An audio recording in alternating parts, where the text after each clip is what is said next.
Magic is a diverse art form where there's no right or wrong when it comes to performing. Some people like to use pure skill to baffle their audiences, whereas other people like to use products to help them out along the way. Here we will discuss my opinion on the battle between gimmicks and sleight of hand, and why I prefer one over the other.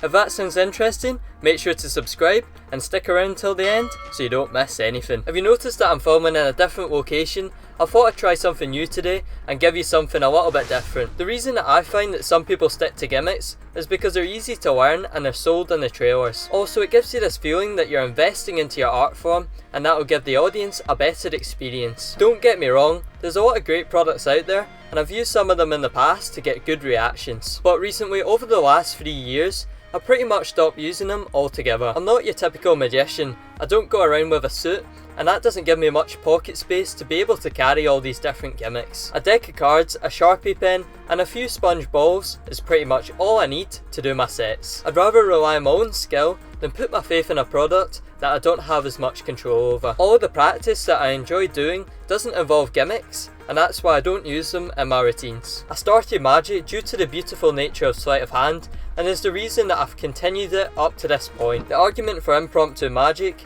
is another motivator why I've avoided these products. If I go anywhere, I just want to shove a couple of things in my pocket, and if I can, I'll just borrow items. As I said before, magic shouldn't really be something that you have to pay for to learn, and you can use your bare hands and whatever object you have to manipulate it and cause amazing things to happen. These are just my reasons. If you're enjoying the video, make sure to leave a comment on your own opinions, as I know you all have different styles of presenting, and that's completely okay. On the last video, which should appear somewhere on the screen, we talked about whether magic should be taught online, and I reckon if you want to start honing your skills out with YouTube, buying DVDs and books is the road to go down. Sorry if I sound like a broken record, but the best stuff still comes from books.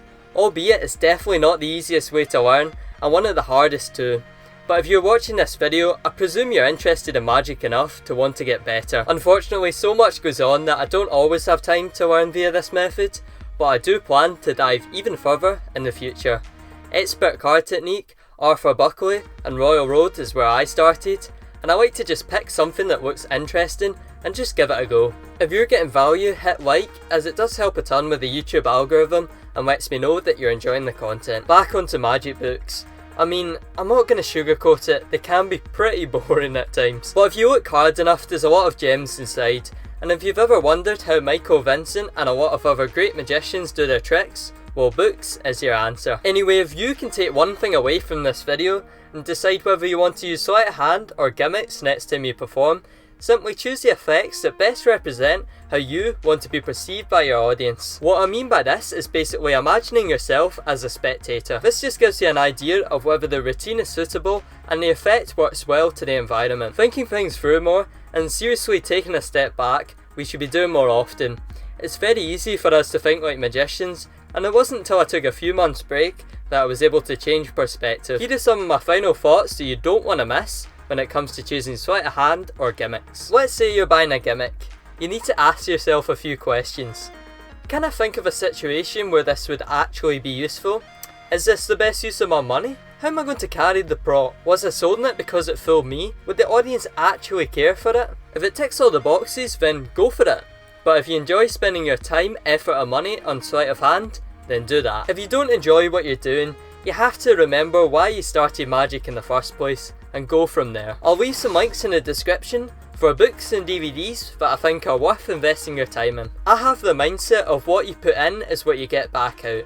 And magic is a life investment, and if you don't put the work in, you're not going to really make the transition from amateur to pro because you've got so many gaps in your knowledge. Age doesn't matter. Don't let anyone tell you otherwise.